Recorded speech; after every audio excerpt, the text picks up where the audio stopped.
В данное время на территории Кыргызстана образовался циклон. Вот. Это фактическая карта получается. Дальше мы анализируем и другие параметры на этих картах.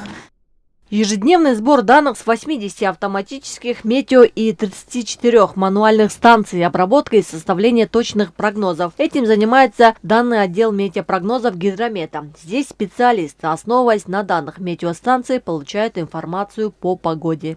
В Кыргызгидромете 80 автоматических станций, также 34 мануальных станций, где проводится наблюдение за метеопараметрами за сутки 8 раз. И каждые 3 часа отправляются к нам, и здесь обрабатываются эти данные, и на основе этих данных составляются прогнозы погоды.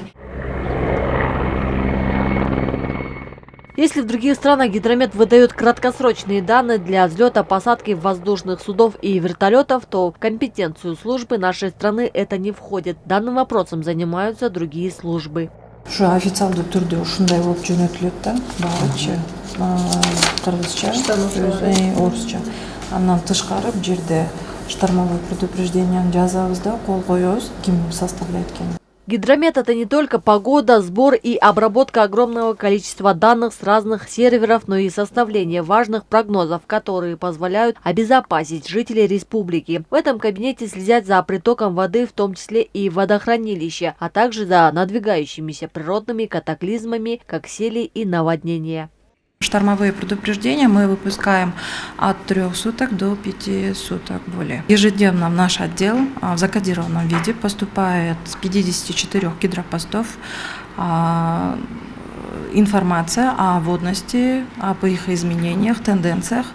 Мы это все обрабатываем в оперативном режиме и дальше выпускаем ежедневный бюллетень. В лаборатории службы также проводится анализ загрязняющих веществ атмосферы. Каждый день проводится отбор проб воздуха, после чего проводятся лабораторные исследования. На данный момент сейчас идет анализ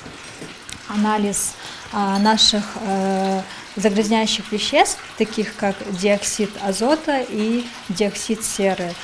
Это ежедневные сорбционные трубки, которые установлено, получается, у нас в городе 7 стационарных постов. Ежедневно, 3 раза в день производится отбор в 6 утра, в 12 часов и в 6 часов вечера. Автоматическая станция и также датчики, они работают ежеминутно, и данные можно уже увидеть на нашей интерактивной карте. Чтобы не было сбоев в ежеминутной передаче данных, в Гидромете свою работу ведет Центр обработки данных. Это серверная, одна из самых мощных по Центральной Азии. Она была приобретена за счет гранта в $1 200 000. Все имеющиеся данные, автоматические станции, мануальных станций, стекаются вот в эти 2 сервера, которые обрабатываются и в дальнейшем используются. Опять же, карты с российских спутников и с других данных тоже отсюда приходят данные. Все.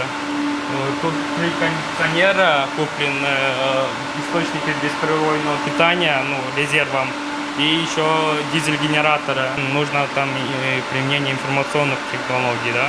И мы же также при установке там программного обеспечения сейчас закладываем там и для вычислений прогнозов погоды. Ну а этот железный конь выполняет одну из важных функций. Здесь, в передвижной лаборатории, специалисты проводят исследования вод рек и озер. После взятия проб воды мы проводим первичный анализ на месте. Полевые аппараты для работы хранятся в данном шкафу. Наш отдел проводит гидрохимический анализ всех больших водных поверхностей, в частности рек Чуйской, Нарынской, Таласской областей и их притоков. После завершения курортного сезона мы также берем пробы воды по всей акватории озера Иссык-Куль для проведения гидрохимического анализа.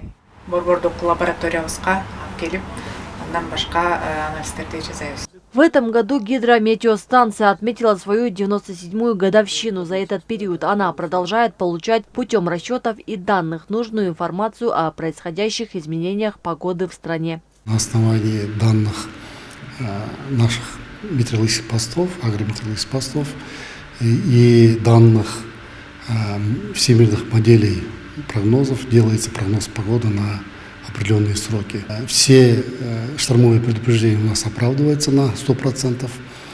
Последними стали свидетелями, например, в Томском районе Иркутской области, в Тюбском районе, в Долон и в некоторых местах были случаи селей.